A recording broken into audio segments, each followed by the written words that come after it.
صل على سيدنا ومولانا محمد اللهم صل على سيدنا.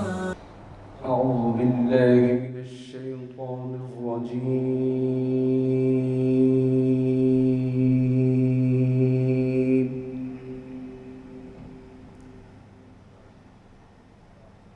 بسم الله الرحمن الرحيم.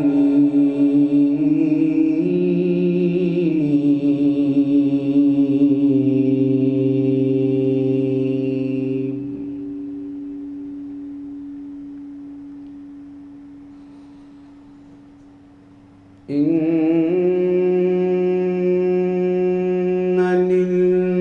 للمتقين مفازا حدائق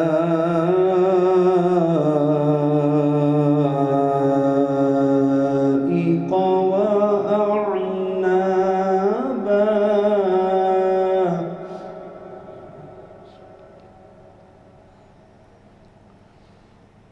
وكواعب أترابا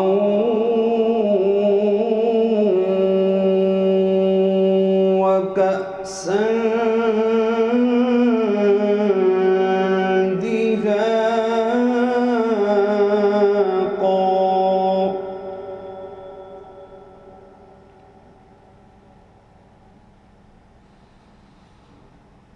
لا يسمعون فيها لغوا ولا كذابا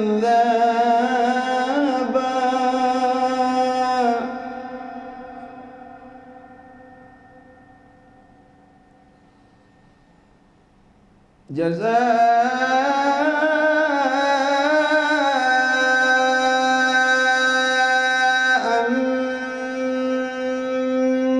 من ربك عطاء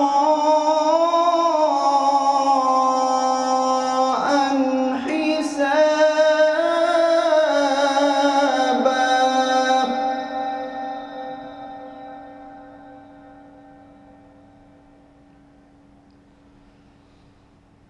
رب السماوات والأرض وما بينهما الرحمن لا يملكون منه خطابا.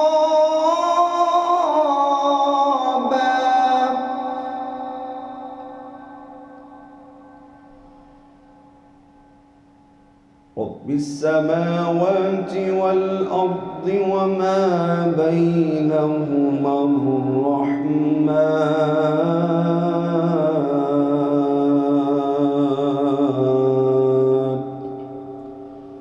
وما بينهما الرحمن لا يملكون منه خطابا. صدق الله العظيم. جی السلام علیکم ناظرین، پروگرام سیرت رمضان کے ساتھ آپ کی میزبان فائزہ بخاری. دوسرا عشرہ اپنے اختتام کے قریب ہے، جہاں پر ایک انسان اپنے ناتوا ہونے کے حوالے سے اللہ تعالیٰ سے التجا کرتا ہے اور یہ دعا کرتا ہوا نظر آتا ہے کہ استغفر اللہ ربی و اتوب الیہ. ہم نے اس عشرے کے اندر اللہ تعالیٰ سے اس کی مغفرت مانگی ہے، اپنے لیے مغفرت مانگی ہے، اس کا رحم مانگا ہے کہ وہ رحمان ہے، وہ رحیم ہے، وہ غفور ہے، وہ ہمیں معاف کرنے والا ہے. بے شک ہم غلطیاں کرتے رہیں گے اور وہ ہمیں معاف کرتا رہے گا. یہ ماہ سیام کی ہی خصوصیت ہے کہ جہاں پر اللہ تعالیٰ نے ہمارے لیے اتنی خوبصورتی کے ساتھ ان تینوں عشروں کو سجا دیا اور یہ کہہ دیا کہ اے میرے بندے مجھے پکارو، میں تمہاری پکار کو سنتا ہوں. اور اپنے محبوب حضرت محمد مصطفیٰ صلی اللہ علیہ وسلم کو بارہا دفعہ اس بات کے بارے میں ارشاد کیا کہ میرے محبوب کہہ دو ان لوگوں سے کہ یہ مجھے پکارے، میں ان کی پکار کو سنتا ہوں. پہلے عشرے کی اگر بات کی جائے تو انسان اپنے لیے رحمت مانگتا ہے، جو کہ ہماری ظاہری زندگی کے لیے بہت ضروری ہے. مغفرت کی اگر بات کی جائے تو یہ ہمارے برزخ کے سفر کے لیے بہت ضروری ہے. اور جو آخری آخری اشرا ہمارے لیے آنے والا ہے وہ جہنم کی آگ سے پناہ کا ہے، اور یہ وہ سلسلہ ہے کہ جو برزخ کے بعد جب ہم جائیں گے محشر کی طرف بڑھیں گے اور جہاں پر ہمارے اعمال نامے ہمیں دیے جائیں گے تو وہاں ہم اللہ تعالیٰ سے اپنے لیے جہنم کی آگ سے پناہ مانگتے ہیں۔ آج کے ہم موضوع کی اگر بات کریں تو پروگرام کے آغاز میں سب سے پہلے قاری مدثر صاحب نے تلاوت کی اور پروگرام کا آغاز اللہ کے بابرکت نام سے کیا۔ آج کا جو ہمارا موضوع ہے ہم بات کریں گے غرور و تکبر کے حوالے سے، اور اس کے بعد پھر بات کریں گے اعتکاف کی فضیلت کے حوالے سے۔ ہماری کوشش یہ رہی ہے کہ ہم ماہ سیام کے اندر اپنا تزکیہ نفس کر سکیں، اپنے نفس کی اصلاح کر سکیں، اور یہ ممکن کر سکیں کہ جس طرح سے اللہ تعالیٰ کے احکامات ہیں اور احادیث نبوی کے اندر ہمیں جو رسول اللہ کی تعلیمات ملتی ہیں اس کے مطابق ہم اپنا تزکیہ نفس کر کے اپنی اصلاح کر سکیں۔ اور اگر ہم قرآن کی طرف رجوع کرتے ہیں تو قرآن میں کیا فرماتے ہیں اللہ تعالیٰ غرور و تکبر کے حوالے سے؟ سورہ اعراف کی کچھ آیات ہیں جس میں اللہ تعالیٰ یہ فرماتے ہیں کہ ہم نے تمہاری تخلیق کی ابتدا کی۔ یہ انسان کو مخاطب کر کے پروردگار کہہ رہا ہے کہ ہم نے تمہاری تخلیق کی ابتدا کی، پھر تمہاری صورت بنائی، پھر فرشتوں سے کہا کہ آدم کو سجدہ کرو۔ اس حکم پر سب نے سجدہ کیا مگر ابلیس سجدہ کرنے والوں میں شامل نہ ہوا۔ پوچھا تجھے کس چیز نے سجدہ کرنے سے روکا ہے کہ جبکہ میں نے تجھے حکم دیا تھا؟ بولا میں اس سے بہتر ہوں، تو نے مجھے آگ سے پیدا کیا اور اسے مٹی سے پیدا کیا۔ فرمایا اچھا تو یہاں سے نیچے اتر، تجھے حق نہیں کہ یہاں تیری برائی کا گھمنڈ کرے اور یہاں پہ تو اپنی بڑائی بیان کر سکے۔ نکل جا، در حقیقت تو ان میں سے ہے جو اپنی ذلت خود چاہتے ہیں۔ ایک اور جگہ پر ارشاد ہوتا ہے کہ چنانچہ تمام فرشتوں نے سجدہ کیا سوائے ابلیس کے، اس نے سجدہ کرنے والوں کا ساتھ دینے سے انکار کر دیا۔ رب نے پوچھا کہ ابلیس تجھے کیا ہوا کہ تو نے سجدہ کرنے والوں کا ساتھ نہ دیا؟ اس نے کہا کہ میرا یہ کام نہیں ہے کہ میں اس بشر کو سجدہ کروں جسے تو نے سڑی ہوئی مٹی کے سوکھے گارے سے پیدا کیا ہے۔ رب نے فرمایا کہ اچھا تو نکل جا یہاں سے کیونکہ تو مردود ہے، اب روز جزا تجھ پر ایک لعنت ہے۔ یہ غرور و تکبر کے حوالے سے کچھ آیات تھی جن کی ہم نے تلاوت کی ہے۔ اس وقت ہمارے ساتھ اسٹوڈیو میں تشریف رکھتے ہیں قاری شفاعت رسول صاحب، انہیں خوش آمدید کہتے ہیں۔ ان کے ساتھ تشریف رکھتے ہیں اویس رضا صابری صاحب، نعت خوان ہیں، آپ کو بھی خوش آمدید کہتے ہیں۔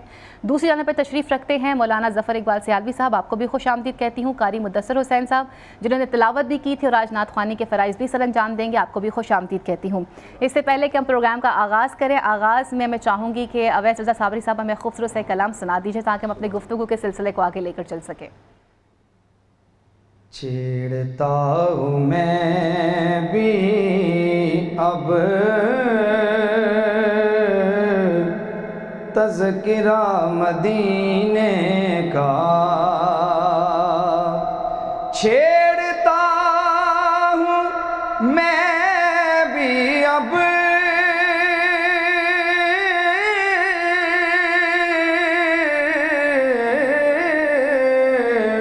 تذکرہ مدینے کا، کھل رہے ہیں لب میرے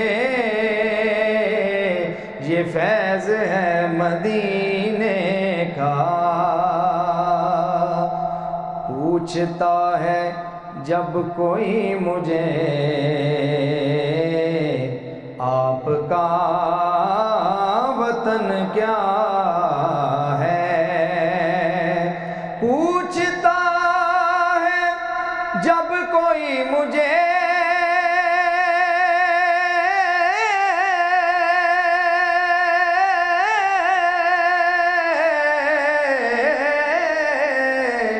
آپ کا وطن کیا ہے،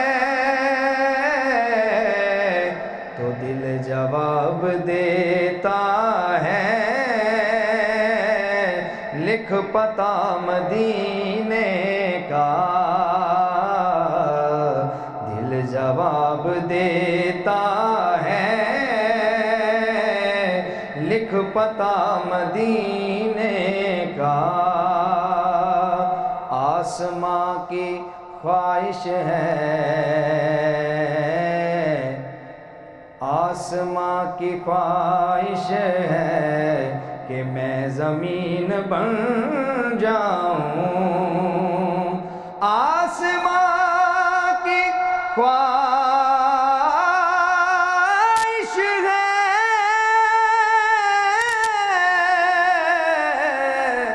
میں زمین بن جاؤں، میں زمین بن جاؤں، جب سے اس نے دیکھا ہے مرتبہ مدینے کا، جب سے اس نے دیکھا ہے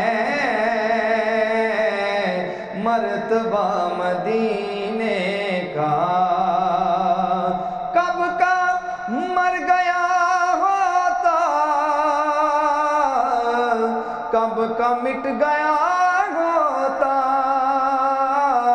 کب کا مٹ گیا ہوتا، جو اگر ملتا نا آسرا مدینے کا، کیوں بھٹکتا پھرتا ہے، پوچھ اپنے مرشد سے، یہ تمہیں بتائیں گے راستہ مدینے کا۔ پھر ادیب کو آقا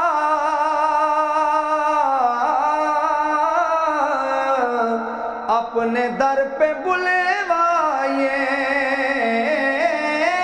پھر ادیب کو آقا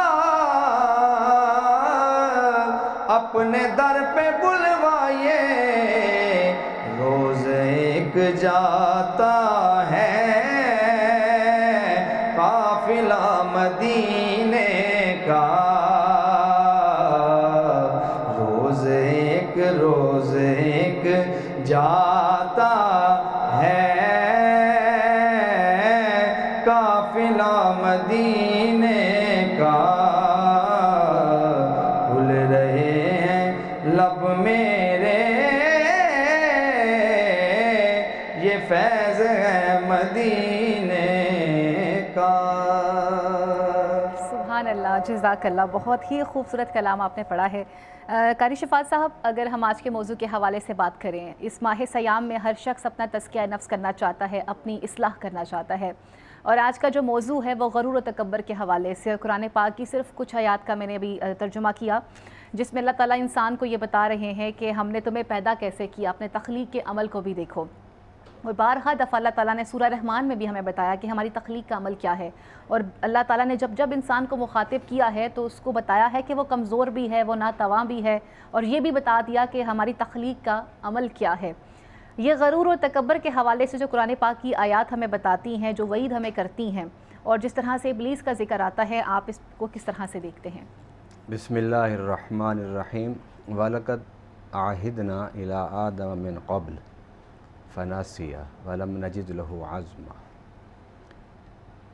انسان جب بھولتا ہے نا، پھر وہ شکار ہوتا ہے غرور کا، تکبر کا، بے شک، اور عاجزی کا بھی۔ جی، یہ عجیب ایک نکتہ ہے کہ یہ تینوں چیزیں، اس کا سرچشمہ، ماخذ اور بنیاد نسیان ہے۔ مثلا قرآن پاک میں اللہ تعالیٰ نے آدم علیہ السلام سے کہا تھا کہ آپ نے اس درخت کے قریب نہیں جانا، وَلَا تَقْرَبَا هَٰذِهِ الشَّجَرَةَ۔ وہ چلے گئے تو بظاہر لوگوں نے کہنا شروع کر دیا کہ آدم سے غلطی ہو گئی، آدم سے خطا ہو گئی، حالانکہ نبی اور گروہ انبیاء معصوم ہوتا ہے، جی، وہ گناہ نہیں کرتے، نہ وہ خطا کرتے ہیں۔ اب اس مقام پر اللہ تعالیٰ نے پھر اس کی وضاحت فرمایا کہ آدم کو یاد نہیں تھا کہ رب نے مجھے اس درخت کے قریب جانے سے روکا ہے، اس کو نسیان کہتے ہیں۔ تو جب ان کو یاد آیا قریب جانے کے بعد، تو پھر انہوں نے کیا کیا؟ ربنا ظلمنا انفسنا وَإِن لَّمْ تَغْفِرْ لَنَا وَتَرْحَمْنَا لَنَكُونَنَّ مِنَ الْخَاسِرِينَ۔ نسیان ہوئی تو نسیان کے فوری بعد عجز و انکساری سے اللہ کے حضور جھک گئے۔ بہت خوب۔ اچھا، اب ابلیس سے بھی نسیان ہوئی، مثلا وہ بھول گیا تھا، وہ دوسرے معنوں میں نسیان ہے، وہ بھول گیا تھا کہ وہ ایک جن ہے، کان من الجن، وہ جن تھا، ففسق عن امر ربی، وہ بھول گیا کہ وہ عبادت کرتے کرتے کرتے کرتے عرش تک جا پہنچا اور ملائکہ کا استاد بن گیا۔ وہ اپنی اصلیت کو بھول گیا، اس نے کہا کہ اللہ تو مجھے کہتا ہے کہ میں سجدہ کروں، میں تو سجدہ نہیں کروں گا۔ کیوں سجدہ نہیں کرے گا؟ اس نے کہا اللہ تو نے مجھے بنایا ہے آگ سے، اسے بنایا ہے مٹی سے، آپ تجربہ کر لیجئے، آگ کی آپ تیلی جلائیں اور اس کو الٹا کر دیں تو شعلہ کدھر جاتا ہے؟ اوپر کی طرف، اور مٹی اٹھا کے آپ بلندی پر جا کے اس کو زور سے پھینکے وہ کدھر آتی ہے؟ وہ نیچے کی طرف آئے گی۔ تو اس نے کہا اللہ میں بلندی سے پیدا ہوا ہوں، یہ پستی سے پیدا ہوا ہے، تو میں بلند ہو کے میں اس کو کیسے سجدہ کروں؟ خلقتنی من نار وخلقتہ من طین، اس کو تو نے مٹی سے پیدا کیا، مجھے آگ سے پیدا کیا، تو میں کیسے بلند ہو کے پست کو سجدہ کروں؟ یہ شیطان نے فلسفہ اس وقت جھاڑا۔ اور پھر انسان کے بارے میں یہ ہے کہ انسان کب تکبر کرتا ہے؟ وہ بھی نسیان سے کرتا ہے۔ مثلا قرآن میں ہے نا فَلْيَنْظُرِ الْإِنسَانُ مِمَّا خُلِقَ مِن مَّاءٍ دَافِقٍ يَخْرُجُ مِن بَيْنِ الصُّلْبِ وَالتَّرَائِبِ، فرمایا انسان ذرا اپنی تخلیق پر ہی نظر ڈال لے، اگر تو اپنے اجزائے تخلیق، مسکن تخلیق، مخرج تخلیق، ماں کا پیٹ، پھر ماں کے پیٹ سے باہر آنا، اور پھر ماں کے رحم میں باپ کے نطفے کی صورت میں منتقل ہونا، صرف اسی کو تو سوچتا رہو تو کبھی بھی تیرا سر نہ اٹھے۔ یہ جو تو سر اٹھا کے کبھی باتیں کرتا ہے نا، اس کی وجہ یہ ہے کہ تیری نظر اپنی تخلیق پر نہیں رہتی۔ تو میں نے اس تکبر کو، غرور کو اور عجز و انکساری کو قرآن نے نسیان کے ساتھ جوڑا ہے، کہ جب انسان بھول جاتا ہے اپنی اصلیت کو تو وہ غرور میں آ جاتا ہے، جس کے بارے میں رب نے کہا یا ایھا الانسان ما غرک بربک الکریم، اے انسان کون سی چیز ہے جو تجھے غرور میں مبتلا کر دیتی ہے اور اپنے رب سے دور کر دیتی ہے۔ اچھا اب ایک ہے غرور کرنا، تکبر کرنا، تکبر کا معنی اپنے آپ کو بڑا سمجھنا، یعنی اپنے سائز سے باہر نکلنے کا نام تکبر ہے۔ اب ایک تکبر ہے مخلوق کا آپس میں آپ سے تکبر کروں کہ میں آپ سے بہتر ہوں، آپ مجھ سے کر لیں، یہ ہے بین المخلوق تکبر۔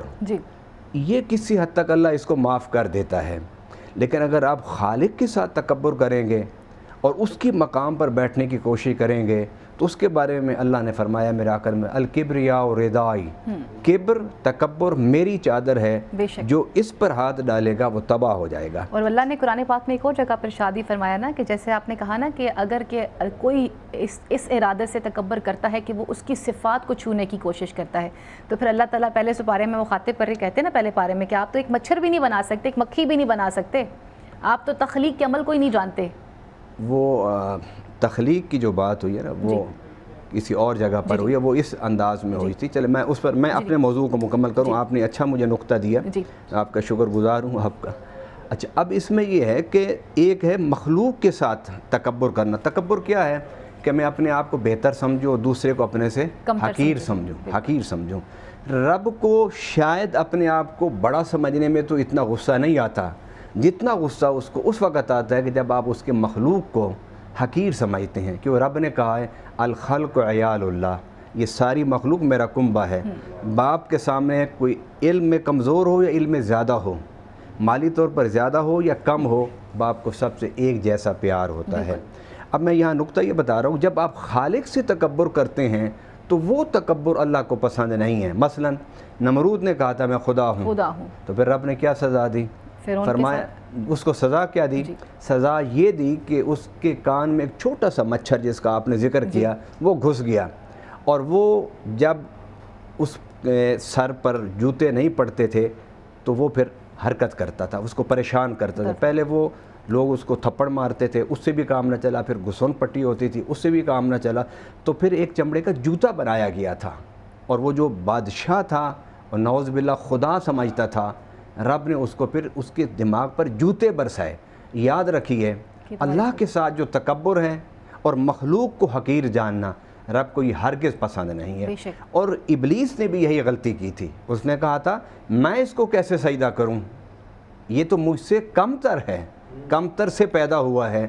میں تکبر کے موضوع پر ہم آگے بات کریں گے، لیکن اس بنیاد کو میں آپ کے ذہن میں، اپنے ناظرین کے ذہن میں ڈالنا چاہتا ہوں، مخلوق کو حقیر جاننا اور اللہ کی جگہ پر بیٹھنے کی کوشش کرنا یہ رب کے لیے ناقابل برداشت ہے۔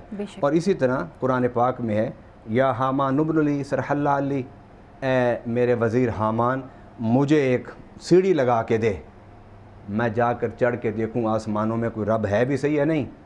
نعوذ باللہ مذاق کر رہا تھا، وہ کہتا تھا کہ بس میں ہی رب ہوں، لئن اتخذت الہا غیری لاجعلنک من المسجونین، اگر تم نے میرے علاوہ کسی کو خدا بنایا تو میں تمہیں جیل میں ڈال دوں گا۔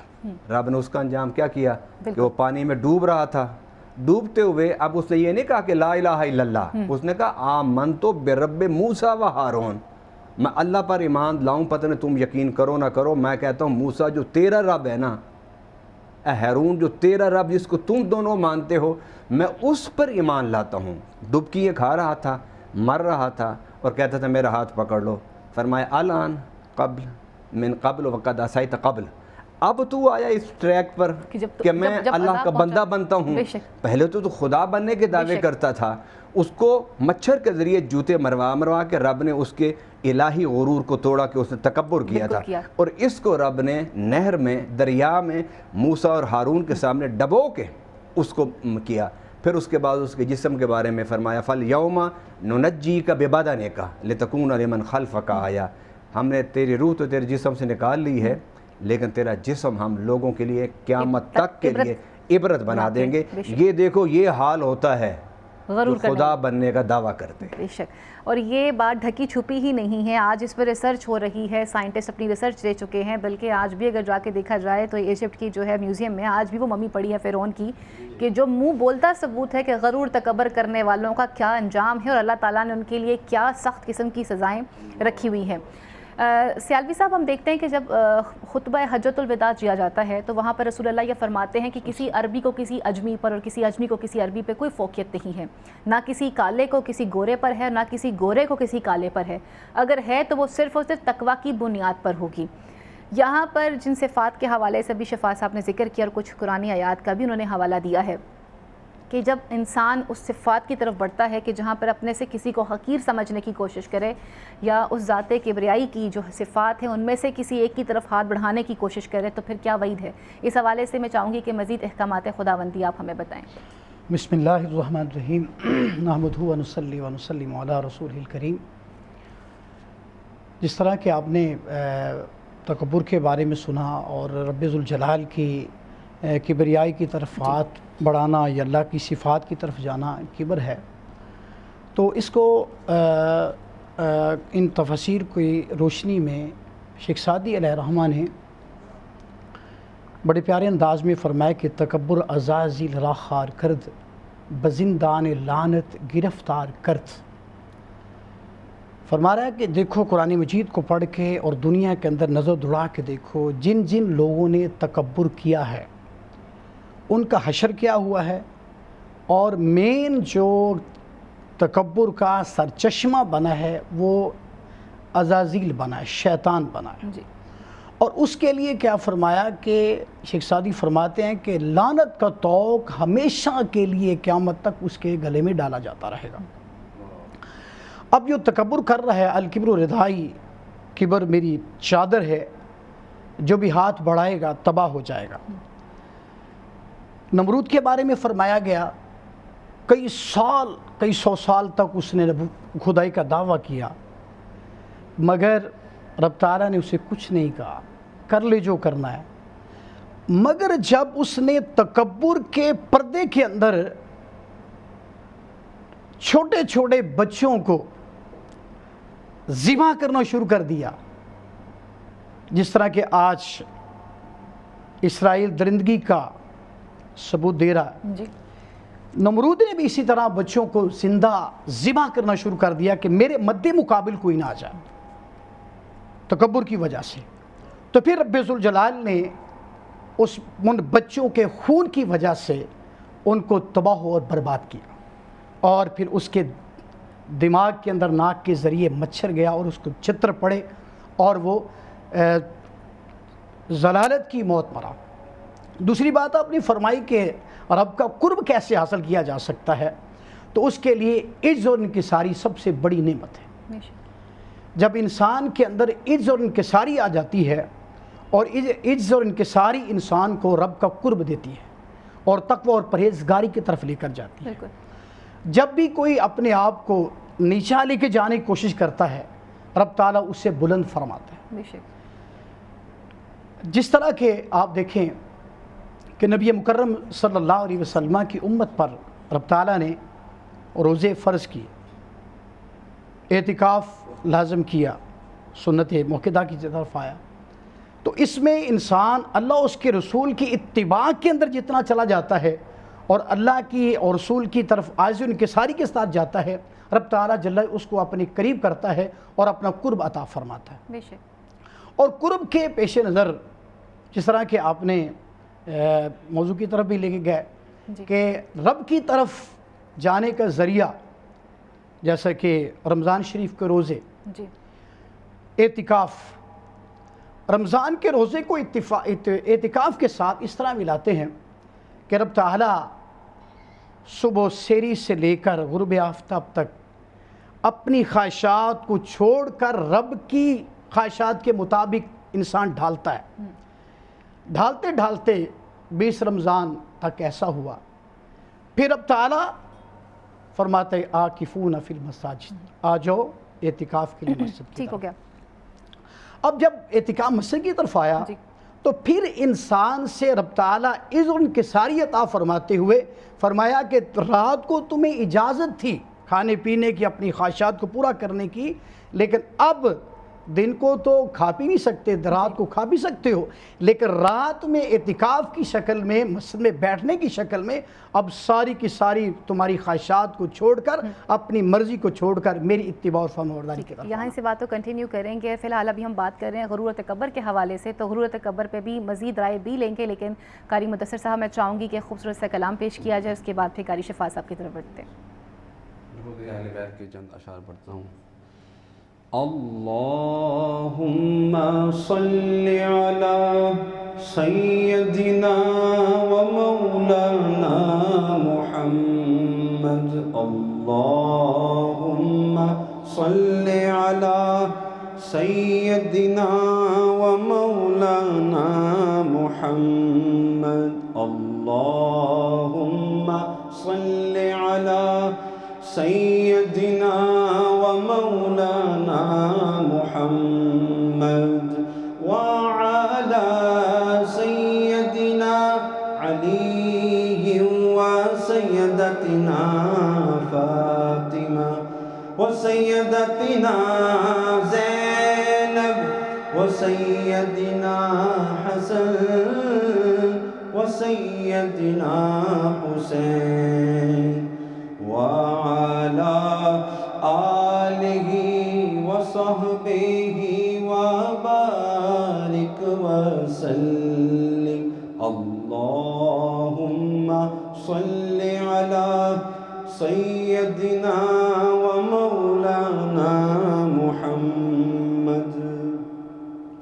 پیارے نبی کی ذات پر رب کا درود ہے، پیارے نبی کی ذات پر رب کا درود ہے، پیارے نبی کی ذات پر رب کا درود ہے، سرکار دو جہان پر سب کا درود ہے، اللہم صل علی سیدنا و مولانا محمد، اللہم صل علی سیدنا و مولانا محمد۔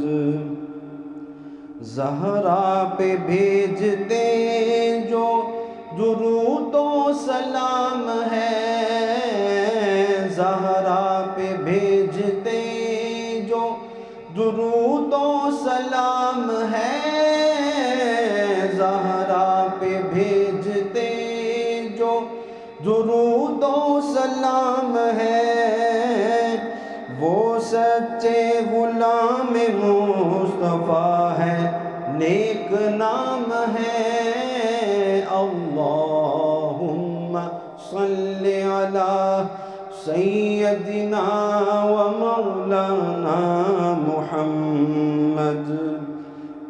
اللہ کے شیر حیدر کرار پر درود، اللہ کے شیر حیدر کرار پر درود، اللہ کے شیر حیدر کرار پر درود، حضرت حسن حسین کے کردار پر درود، اللہم صلی علی سیدنا و مولانا محمد، اللہم صلی علی سیدنا و مولانا محمد وعلی سیدنا علی و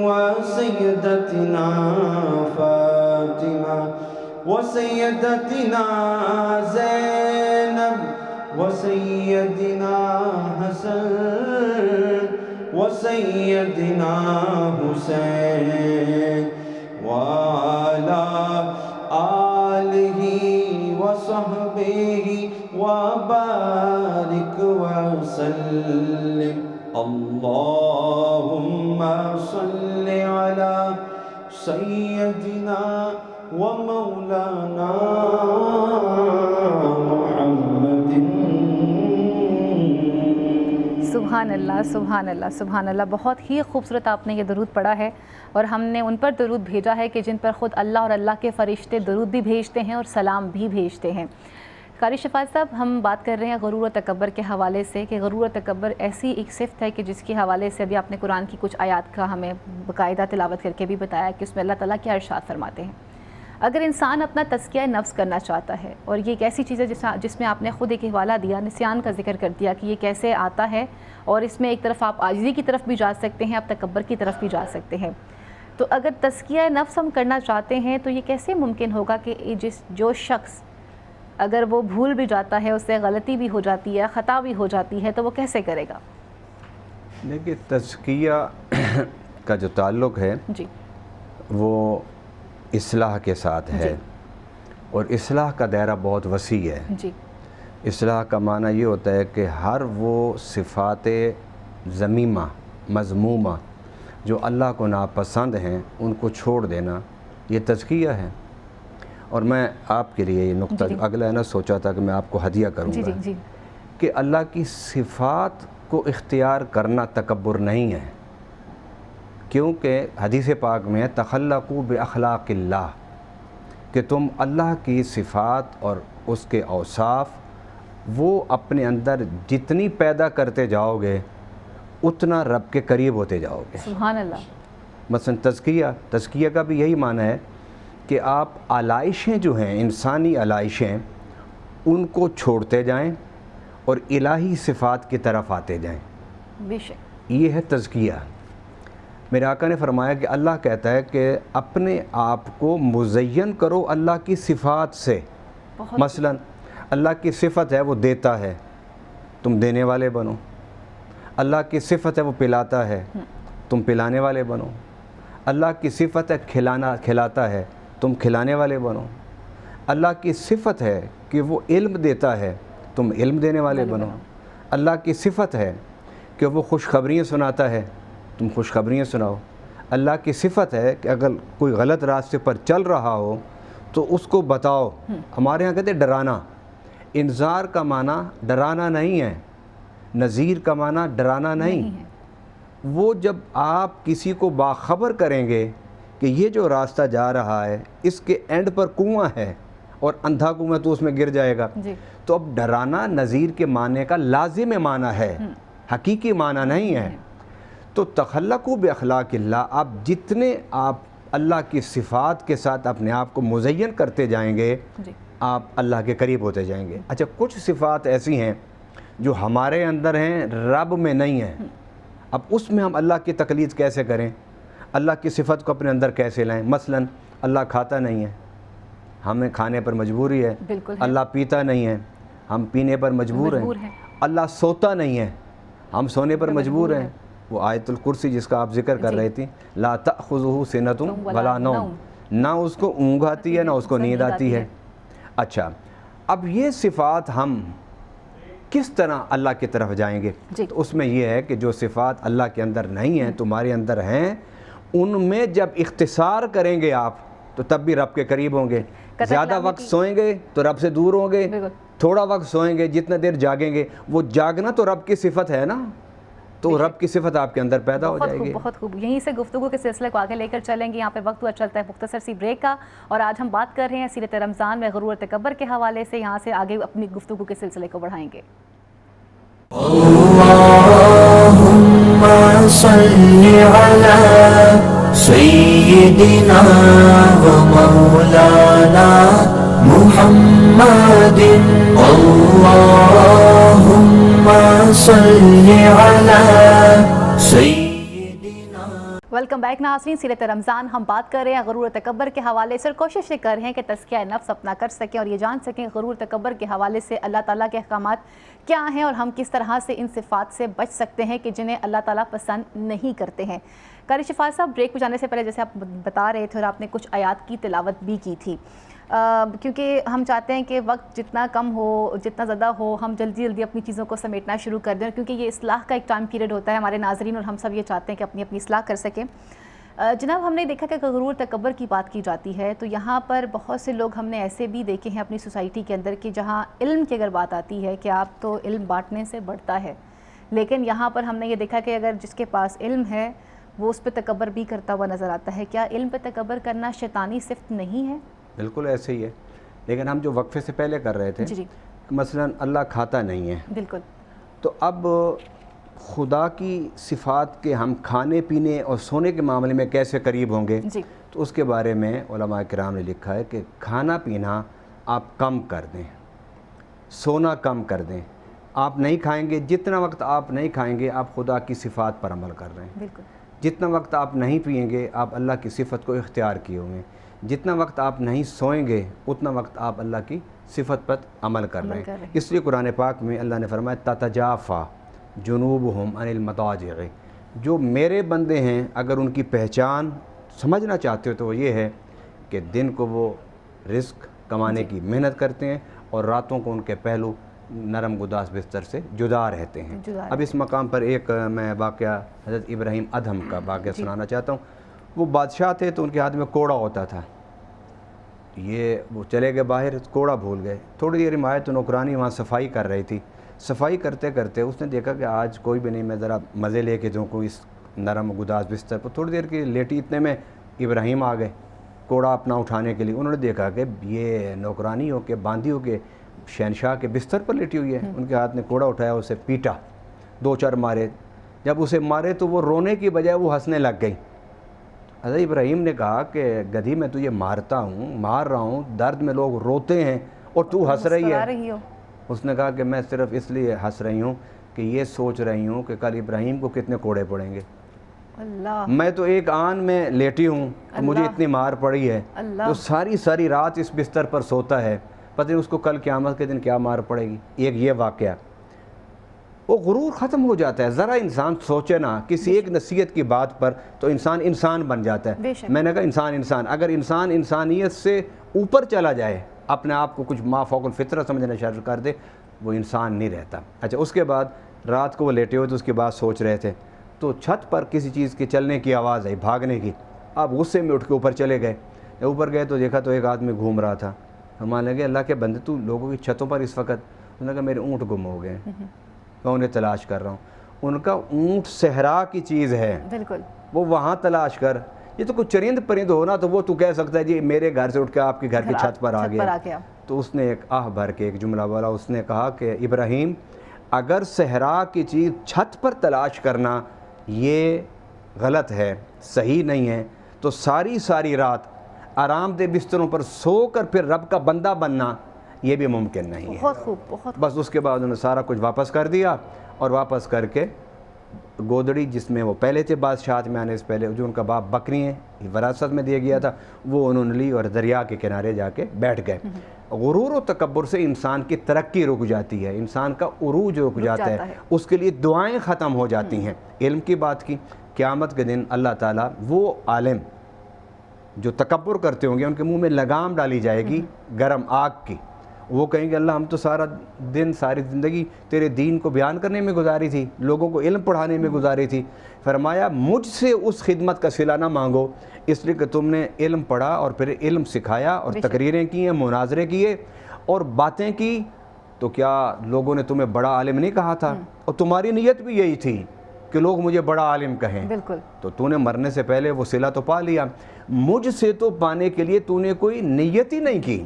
اس لیے میرے آقا صلی اللہ علیہ وسلم فرماتے ہیں بندہ مومن کی بڑے مزے ہیں، بالکل، کہ اگر وہ کوئی کام کرتے ہوئے اس میں نیت رب کی رضا کی کر لے تو دنیا اللہ کو دینے کا ویسے ہی وعدہ ہے، یعنی یوں سمجھیے نیت آخرت کی کر لے تو جھنگے میں دنیا مل جاتی ہے۔ بہت خوب، بہت خوب۔ اس لیے فرمایا کہ رب کی نیت کرو۔ ایک صحابی رسول تھے، انہوں نے گھر بنایا تو حضور کو دعا کے لیے بلایا، حضور تشریف لے گئے، جب وہاں دعا کر کے فارغ فرمایا کہ یہ روشن دان کیوں بنایا ہے؟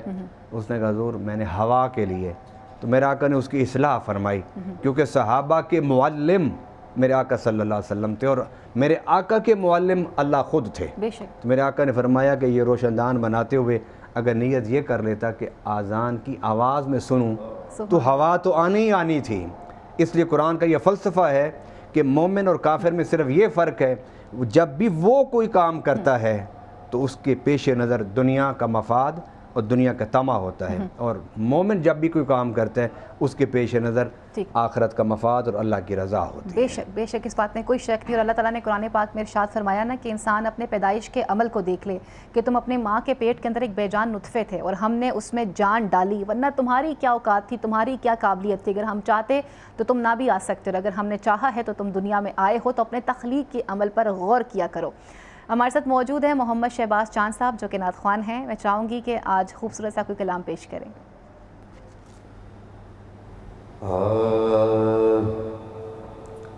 ہر روز شب تنہائی میں فرقت کا جنوں تر پاتا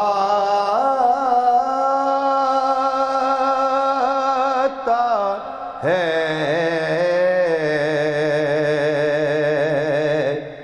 دل مجبوری پہ روتا ہے، جب یاد مدینہ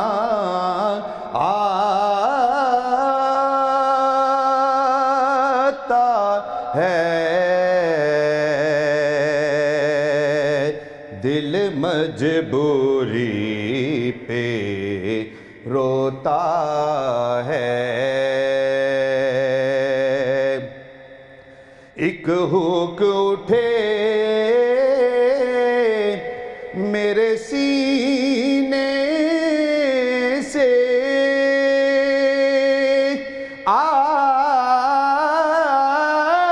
آئے پیغام مدینے سے، ایک ہوک اٹھے میرے سینے سے، آئے پیغام مدینے سے، سرکار کرم کی بھیک ملے، میں سائل ہوں تو داتا ہے، سرکار کرم کی بھیک ملے، اور سجدوں کی کمائی ایک طرف تیرے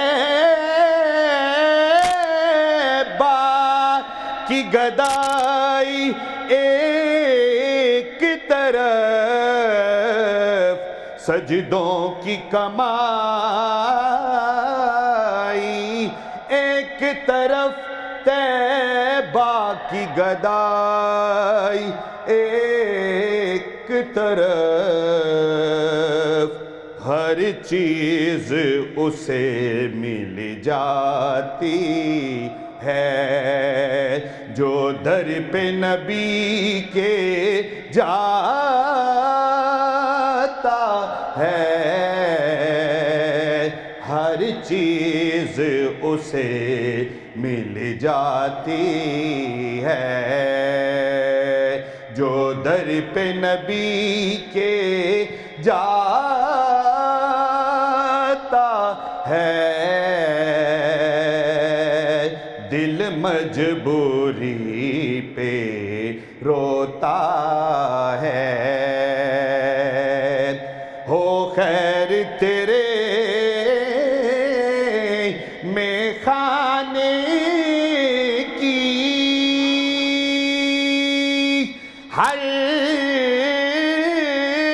مسکن ہر مستانے کی، ہو خیر تیرے میخانے کی، ہر مسکن ہر مستانے کی،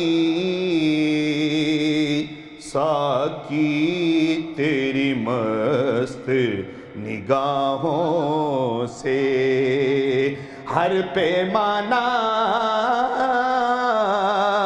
بھر جاتا ہے، ساقی تیری مست نگاہوں سے، تیری مدحت کام ظہوری کا، تیرے نام سے نام ظہوری کا، تیری مدحت کام ظہوری کا، تیرے نام سے نام ظہوری کا، کریا کریا بستی بستی جو تیری نعت سناتا ہے، ہر روز شب تنہائی میں فرقت کا جنوں تر پاتا ہے، دل مجبوری پہ روتا ہے، جب یاد مدینہ آتا ہے۔ سبحان اللہ سبحان اللہ، بہت ہی خوبصورت محمد شہباز چاند صاحب، آپ نے بہت خوبصورت کلام پڑھا ہے۔ ہم بات کر رہے ہیں غرور و تکبر کے حوالے سے۔ سیالوی صاحب، اللہ تعالیٰ نے آزمائش قرار دیا ہے آپ کی مال و دولت کو بھی، آپ کی اولاد کو بھی، اور بہت ساری چیزوں کا ذکر قرآن پاک میں کیا گیا ہے۔ اگر انسان ان تمام تر چیزوں پہ غرور و تکبر کرنا شروع کر دیتا ہے، یا ان تمام تر چیزوں کے حوالے سے اور احکامات خداوندی کیا ہیں، اس پہ روشنی ڈالیے گا۔ اولاد مال کے بارے میں یہ اللہ کی عطا ہے، اور اگر اولاد کو اور مال کو، ان دونوں پہلوؤں کو دیکھیے گا کہ اولاد ہے اور اولاد کی اچھی تربیت ہے، اور اولاد صراط مستقیم پر چلنے والی ہے، تو وہ اولاد جو ہے وہ تکبر نہیں ہے، بلکہ وہ رب تعالیٰ کی بہت بڑی عطا اور اس کا فضل اور اس کی رحمت، اور انسان کی دنیا میں بھی اور آخرت میں بھی ترقی، اور اس کے اعمال اس کے جو ہے زیادہ سے زیادہ اللہ کے قریب ہیں، کہ اس نے اولاد جو اللہ تعالیٰ نے اس کو دی ہے، اس اولاد کو صراط مستقیم پر چلا کر اللہ اس کے رسول کی اس نے